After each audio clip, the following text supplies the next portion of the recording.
The humidity of the morning clung to Elias Thorne's skin like a heavy damp cloth, but he didn't mind the heat.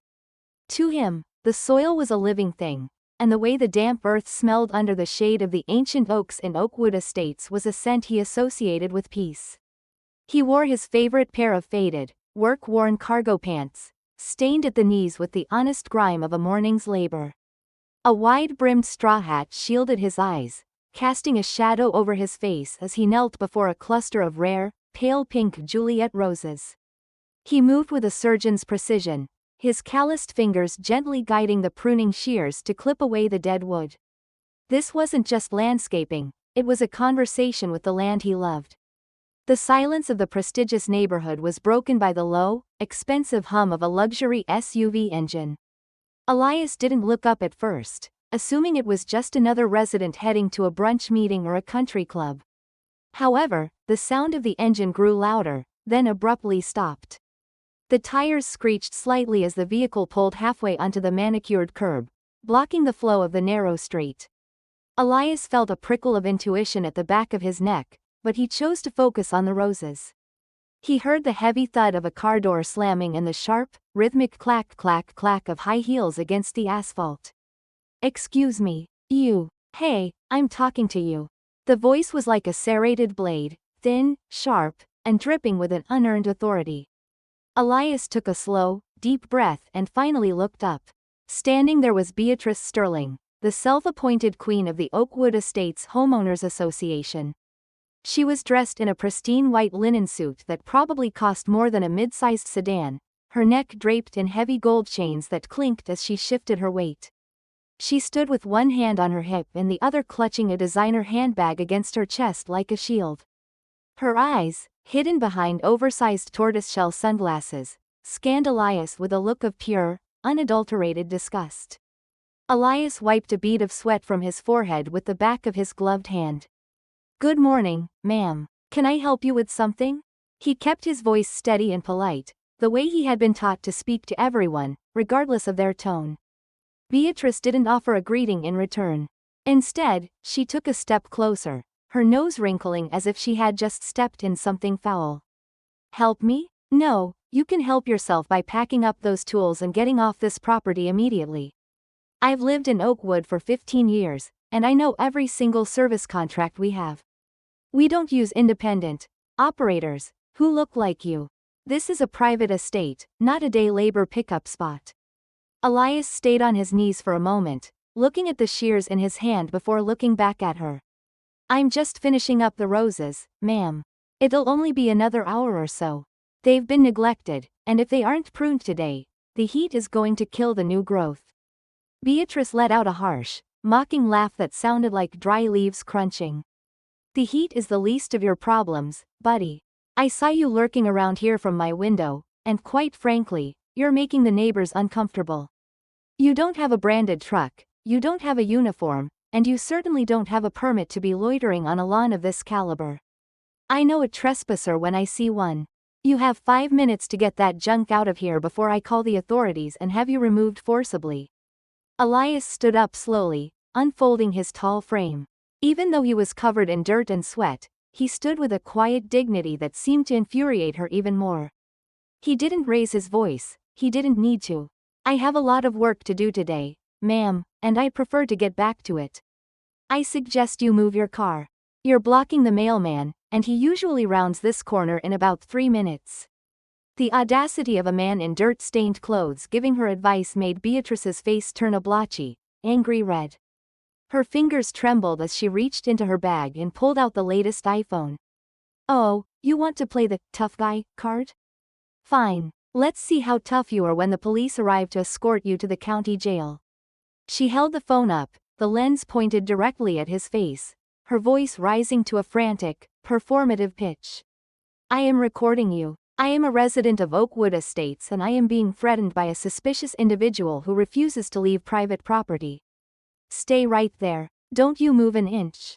Elias simply sighed and turned back to his roses. He could hear her high-pitched demands to the 911 operator, the lies flowing out of her mouth about brandished weapons and aggressive behavior.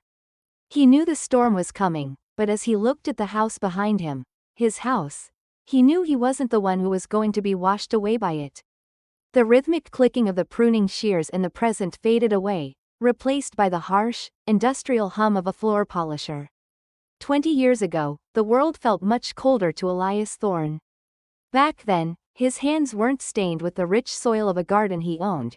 They were cracked and raw from the stinging chemicals of industrial floor wax.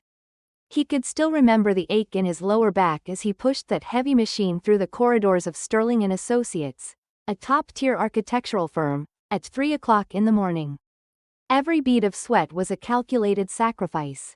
He lived on instant noodles and lukewarm tap water, stretching every dollar until it screamed, all for the sake of his younger brother, Leo. Elias would never forget the night he sat at his small kitchen table, counting out a mountain of nickels and dimes just to see if he could afford the biology textbook Leo needed for his first semester of college. He had skipped dinner for 3 nights straight, the hollow gnaw in his stomach a constant companion, but when he saw the flicker of hope in Leo's eyes, the hunger didn't matter. He was a janitor, a ghost in the hallways of the powerful, but he was building a bridge for his brother to walk across. He had a quiet dignity in his work, believing that if he kept his head down and worked harder than everyone else, the world would eventually open its doors. But the world, as Elias soon learned, had gatekeepers like Beatrice. At the time, she was a junior intern at the firm, a young woman whose sense of superiority was already as sharp as a razor. She didn't just walk past Elias, she acted as if the air he breathed was an affront to her lungs. He remembered a rainy Tuesday when he was mopping the lobby. Beatrice had strutted in, her heels clicking on the marble like a countdown to disaster. She had paused, staring at him with a look of pure disdain, before intentionally walking across the wet floor, leaving muddy streaks behind her. When he politely asked her to mind the sign, she didn't apologize. She simply snapped her fingers at him as if he were a stray dog and told him to do the job he was paid for and keep his mouth shut. The breaking point came a week later. Elias had found a gold-plated watch on the floor of the break room. Being the man he was, he had immediately gone to the executive suite to return it. But before he could even speak, Beatrice was there, standing with the office manager, her face twisted in a mask of performative outrage. She didn't let him explain. She pointed a trembling, manicured finger at him and told a blatant lie. That she had seen him snatching it from a desk. She claimed he smelled like floor wax and desperation, and that someone like him couldn't be trusted around luxury items. Elias had stood there, his heart sinking into his shoes, holding the very watch he was trying to return, while the manager told him to pack his things and never come back. He was fired on the spot, his reputation trashed because of a young woman's whim. Returning to the present, the memory of that injustice felt like a ghost limb, a pain that shouldn't be there but still throbbed. Elias looked down at the vintage watch on his wrist, the very same one he had been accused of stealing all those years ago. After he was fired, the real owner had discovered the truth and tracked him down to apologize, but the damage was done. That moment of cruelty had been the spark that lit a fire under Elias. He hadn't just found another janitor job, he had spent his nights studying the very blueprints he used to clean under.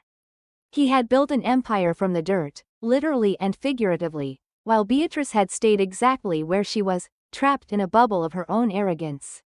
The tension in the air today wasn't new, it was 20 years in the making. As Beatrice stood on the sidewalk now, screaming into her phone and recording him like he was a criminal, Elias felt a strange sense of calm. He wasn't that hungry kid in the lobby anymore. He looked at her, really looked at her, and realized she hadn't changed at all. She was still trying to use her voice to erase people she deemed lesser.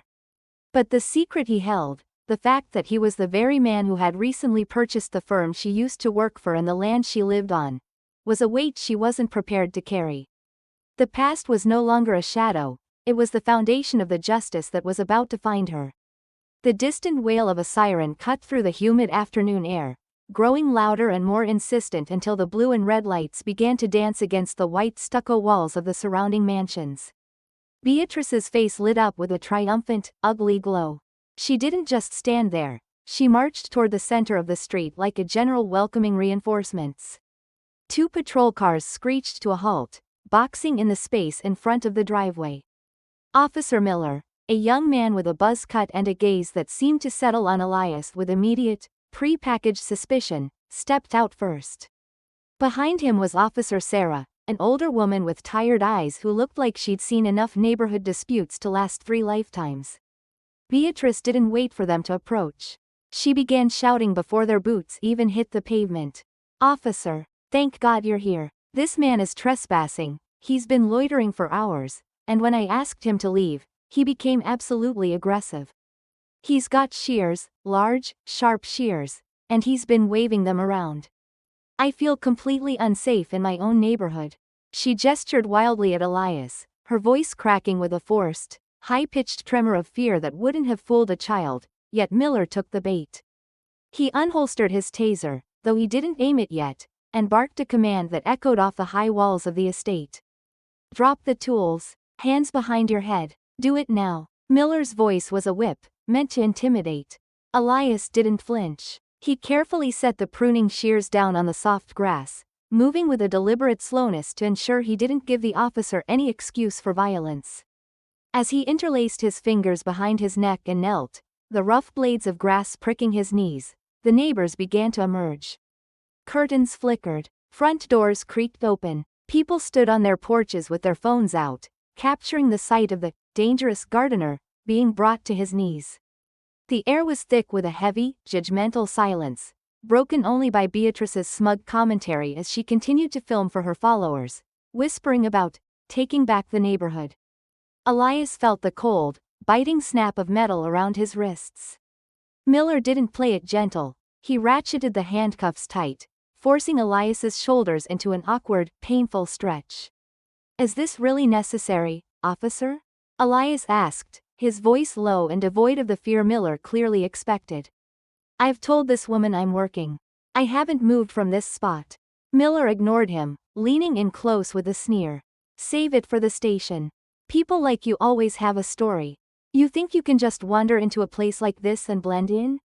Look at you. You stick out like a sore thumb." Just then, a rusted, battered pickup truck pulled up at the edge of the police tape. A man jumped out, Marcus, Elias's longtime assistant and the only person who knew exactly why Elias was dressed in his oldest clothes today. Marcus's face was a mask of horror. "Hey, what are you doing? That's my boss. He owns this," but Beatrice was already on him, blocking his path with a sneer of her own. "Oh, look, the accomplice has arrived in his getaway junk heap.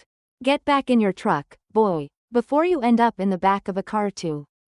Officer Miller stepped toward Marcus, hand on his belt, effectively silencing the only witness who spoke the truth. From a window in the house directly next door, a small face pressed against the glass. It was Lily, a 7-year-old girl Elias had spent the morning talking to through the fence, showing her how to identify different types of butterflies. She held up a crayon drawing he'd made for her, her eyes wide with a confusion that only children feel when they see the world being needlessly cruel. She saw the nice flower man being treated like a monster, and for the first time, she saw her neighbor, Mrs. Sterling, as something very different than a leader.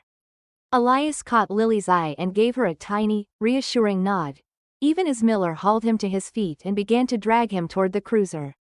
He was isolated, surrounded by cameras and accusers, but as the door of the patrol car slammed shut, plunging him into a hot, plastic-smelling darkness, Elias didn't feel defeated. He felt the cold, hard clarity of a man who had seen the worst of humanity and was finally ready to stop being polite about it. The interior of the patrol car was a sweltering cage of black plastic and the faint, metallic scent of old coffee. Elias sat in the back, his wrists throbbing against the unyielding bite of the steel cuffs. Through the reinforced glass window, he watched Beatrice Sterling performing for the small crowd of neighbors. She was practically vibrating with a sick, self-righteous joy, her hands fluttering as she pointed at his gardening tools as if they were evidence in a murder trial. To her, this was a victory. She had successfully purged her visual field of someone she deemed unworthy. She looked toward the patrol car and blew a mock kiss, a gesture so filled with petty malice that it made Officer Sarah, who was sitting in the driver's seat, let out a long, disgusted sigh. Officer Miller was busy rummaging through Elias's old canvas tool bag on the sidewalk, tossing expensive shears and soil testing kits onto the pavement with reckless indifference. Finally, he fished out Elias's wallet, a simple, battered leather bifold. Miller climbed into the front passenger seat, flipping the wallet open with a grunt. He pulled out a driver's license, a few $20 bills, and then stopped. His brow furrowed as he pulled out a sleek, matte black card with a gold microchip. It didn't look like a standard credit card, it looked like an invitation to a world Miller didn't recognize. "What the hell is the Thorn Group?" Miller muttered, sliding out a second document, a folded, official-looking paper that had been tucked into a side pocket. He unfolded it, his eyes scanning the legalese. His movements slowed. He looked at the paper, then back at the massive house standing behind the garden, then down at the address listed on the document. His aggressive posture began to deflate, replaced by a rigid, uncomfortable tension. Sarah leaned over, squinting at the paper. Her eyes went wide. The document was a certified deed of ownership for 124 Oakwood Lane. The name listed as the sole proprietor was Elias J. Thorne. Elias watched the realization hit them in the rearview mirror. He didn't gloat. He didn't shout. He simply sat there, the silence in the car becoming heavy and suffocating for the officers. Miller cleared his throat, his voice losing its bark. "Sir, this paper says you own this property. All of it, and the 2 adjacent lots." Beatrice, seeing the officers huddled over the wallet, hurried over to the car window, tapping on the glass with her manicured nails. "Is everything all right, officer? Did you find his priors? I'm sure he has a record. He probably stole that wallet from the real owner." Miller rolled down the window just an inch, his face pale. "Mrs. Sterling, I need you to step back. Now." Beatrice blinked, her smile faltering for a fraction of a second. "Excuse me? I am the one who called you. I am the victim here." Inside the car, Elias finally spoke. His voice had changed. The soft, polite Gardner was gone. In his place was the man who had built an international architecture firm from nothing. It was a voice of quiet, absolute power. "Officer Sarah, if you would be so kind as to check the county tax records on your computer, you'll find that Thorne Holdings not only owns this estate, but also holds the master lease for the entire north quadrant of this development. That includes the house Mrs. Sterling is currently living in." The shift in the atmosphere was instantaneous. The victim narrative was disintegrating. Elias felt a cold, sharp focus settle over him. He wasn't a victim anymore, he was a planner.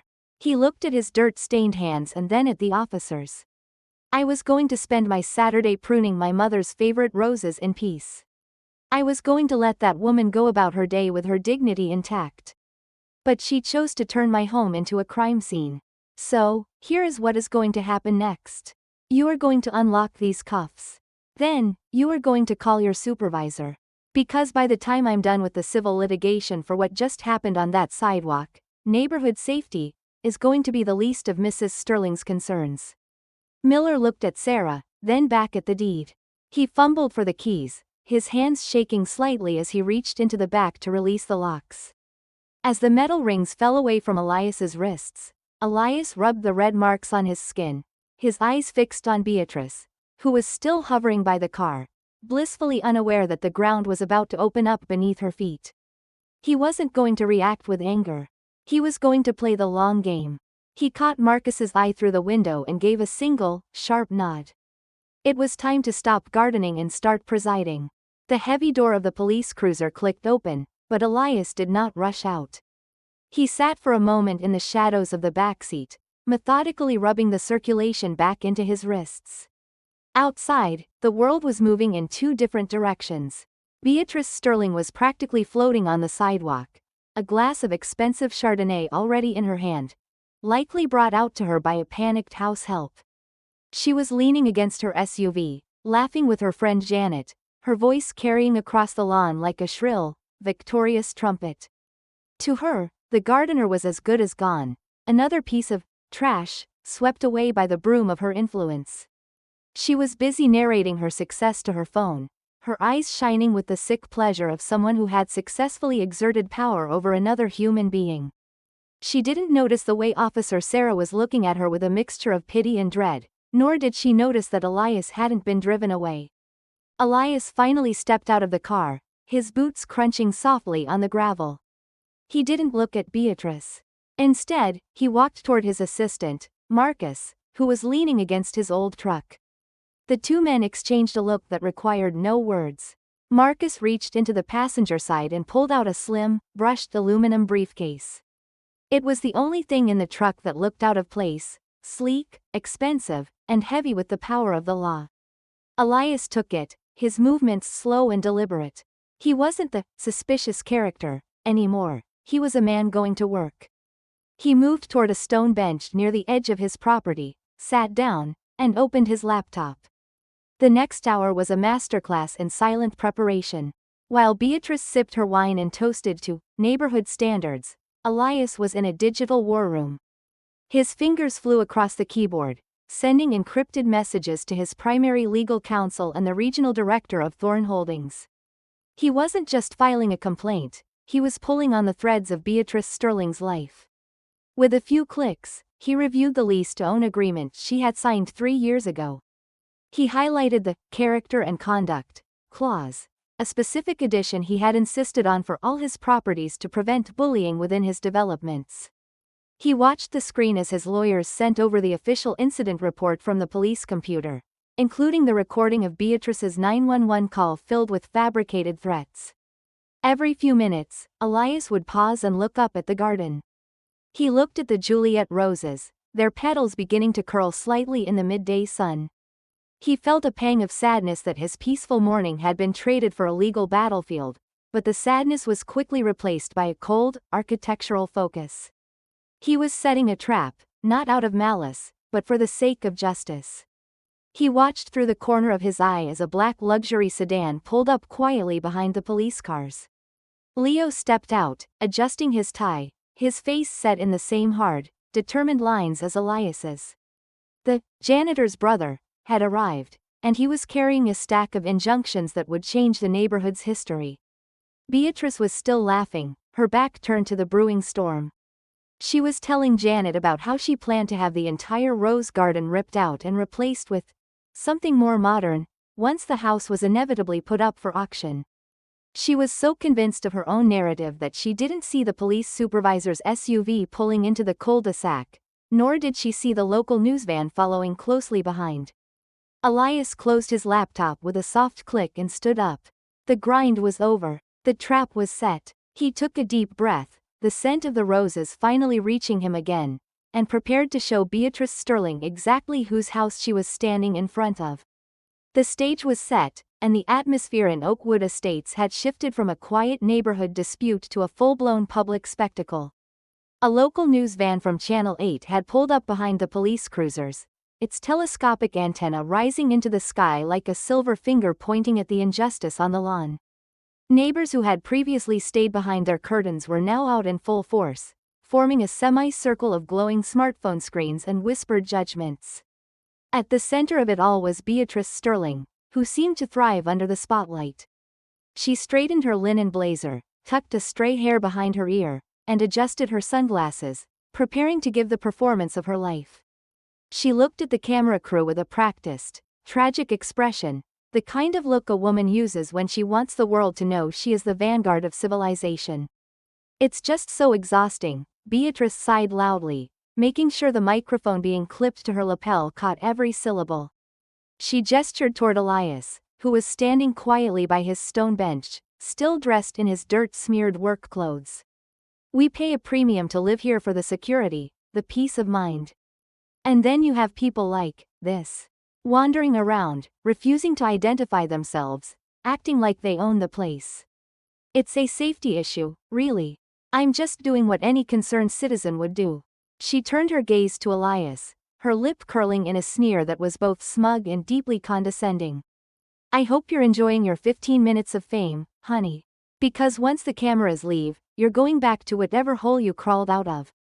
You don't belong on this grass, let alone in this zip code." Elias didn't respond. He stood with his arms folded, his expression unreadable, watching as his brother Leo stepped out of the black sedan and moved toward the police supervisor.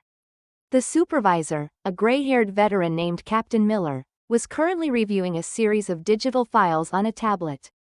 The air was thick with the scent of Beatrice's expensive, cloying lily of the valley perfume and the hot, metallic smell of the idling news van. The tension was a living thing, vibrating between the two groups. On one side stood the established residents, clutching their wineglasses and nodding along with Beatrice's rhetoric. On the other stood Marcus, Leo, and Elias, the men who had actually built the world Beatrice was so desperate to protect. "Is there a problem, Captain?" Beatrice called out, her voice dripping with artificial sweetness. "I've already given my statement to your officers. This man was aggressive, he was trespassing, and I want him trespassed from the entire neighborhood immediately. I'm sure my neighbors agree." She looked around for support, and several people nodded, caught up in the momentum of her arrogance. Janet, her closest ally, piped up from the sidewalk.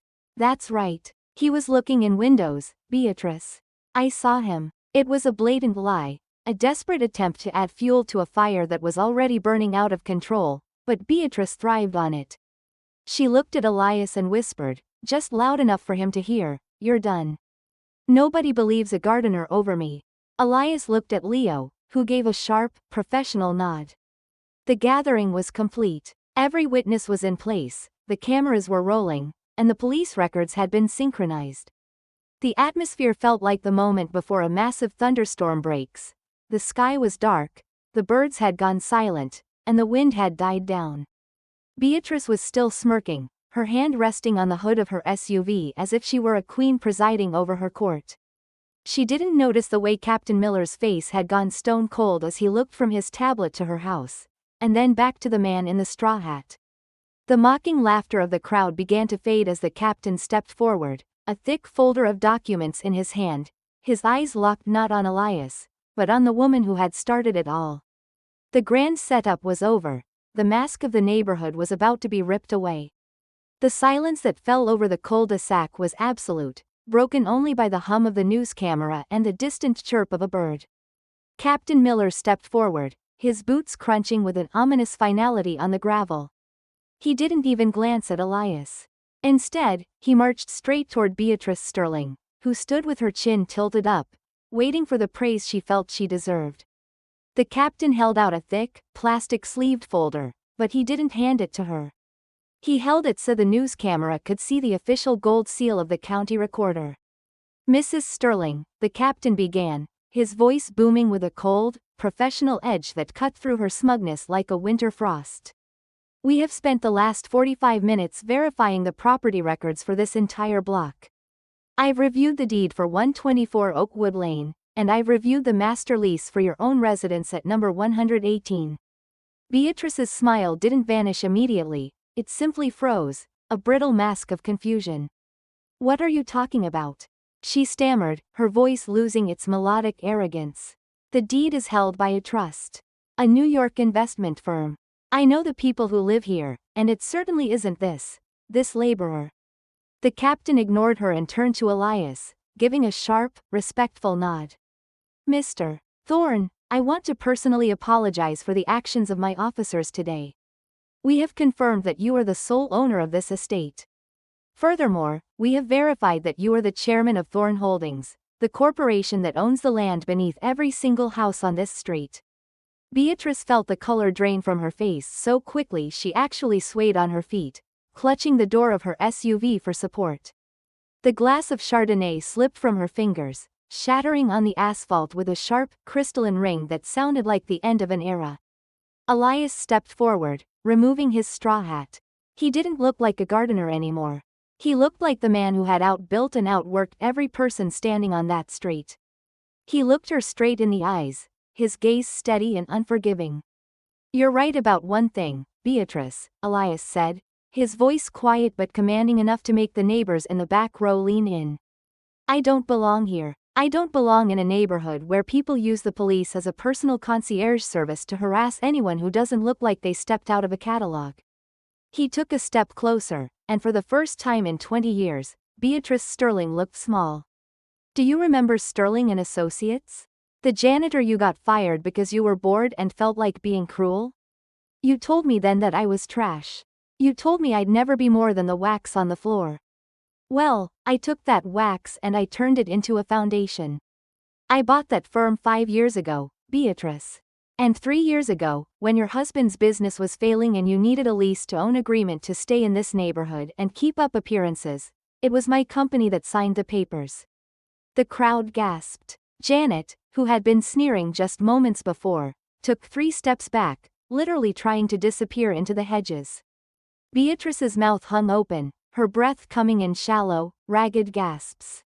That can't be true, she whispered, the arrogance replaced by a raw, naked terror. You're just a gardener. Elias smiled, a slow, sad expression. I am a gardener. I love the earth because it's honest. It gives back exactly what you put into it. But you, Beatrice? You've put nothing but poison into this world. Leo stepped forward then, handing a crisp white envelope to the captain, who in turn handed it to Beatrice.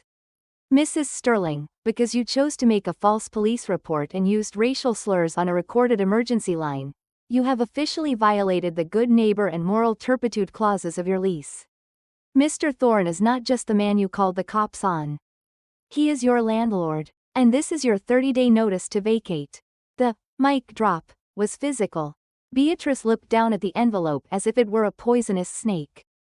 The camera caught every second of her breakdown, the trembling hands, the smearing mascara, the way she looked at the neighbors she had tried so hard to impress, only to find them all looking at their feet in shame. The Queen of Oakwood Estates had been dethroned on her own front lawn, and the man she had tried to crush was the one holding the crown. The dust of the confrontation eventually settled, but the echoes of that afternoon resonated through Oakwood Estates for years to come. In the immediate aftermath, Beatrice Sterling's fall from grace was as swift as it was public. Within 30 days, her luxury SUV was packed to the roof with the remnants of a life built on sand. Her friends, the ones who had sipped her wine and nodded at her cruel jokes, were nowhere to be found when the moving trucks arrived. Janet had blocked her number the very next morning. Beatrice was left to navigate the wreckage of her reputation alone, her bank accounts drained by legal fees and the crushing reality that her social capital had hit zero. Elias Thorne, however, did not spend his time celebrating her misfortune. True to his nature, he went back to his garden. He spent the following weeks tending to the Juliet roses, which bloomed in a magnificent, defiant explosion of pink that became the talk of the neighborhood. But the gates of his estate remained open. He transformed a portion of his land into a community garden, a place where people from all walks of life were encouraged to dig their hands into the dirt alongside him. He established a foundation that provided architectural scholarships for kids who grew up just like he did, cleaning the floors of buildings they dreamed of designing. 5 years later, the landscape of the city had changed. Elias was standing at the grand opening of the Thorne Community Center, a soaring glass and steel masterpiece designed to provide free vocational training to the underprivileged. As he walked through the vibrant green spaces of the center's park, he spotted a woman kneeling in the dirt near the entrance. She was wearing a faded utility vest and a simple sun hat, meticulously pulling weeds from around a bed of marigolds. It was Beatrice. She didn't have her designer handbag or her gold chains anymore. Her skin was tanned by the sun, and her fingernails, once perfectly manicured, were stained with the honest dark of the soil. She looked up as Elias approached, and for the first time, there was no sneer, no hidden malice in her eyes. There was only a quiet, weary peace. She had completed her court-mandated community service years ago, but she had stayed on as a volunteer gardener. She had found something in the dirt that she never found in her mansion. A sense of belonging that didn't require looking down on anyone else. Elias didn't say a word. He simply handed her a fresh bottle of water and a pair of high-quality pruning shears. She took them with a small, genuine nod of gratitude, her eyes misty with a regret that had finally turned into growth. The world often tells us that success is about the height of the walls we build around ourselves or the expensive labels we wear to hide our insecurities. But the true measure of a person isn't found in the house they own. It's found in the way they treat the people who have nothing to give them in return. Elias Thorne started as a man with a mop, and even when he became a man with a mansion, he never forgot the feel of the floor. He understood that the earth doesn't care about your bank account or the color of your skin. It only cares about how you nurture it. Karma isn't just about punishment, it's about balance. It's the universe's way of ensuring that everyone eventually gets a turn to see the world from the other side. As Elias looked out over the thriving center, watching a new generation of dreamers walk through the doors, he realized that his greatest design wasn't made of stone or glass. It was the legacy of kindness he had planted in the very soil that someone once told him he wasn't good enough to touch. Never judge a book by its cover, for the man you think is just a gardener might just be the one who owns the ground you're standing on.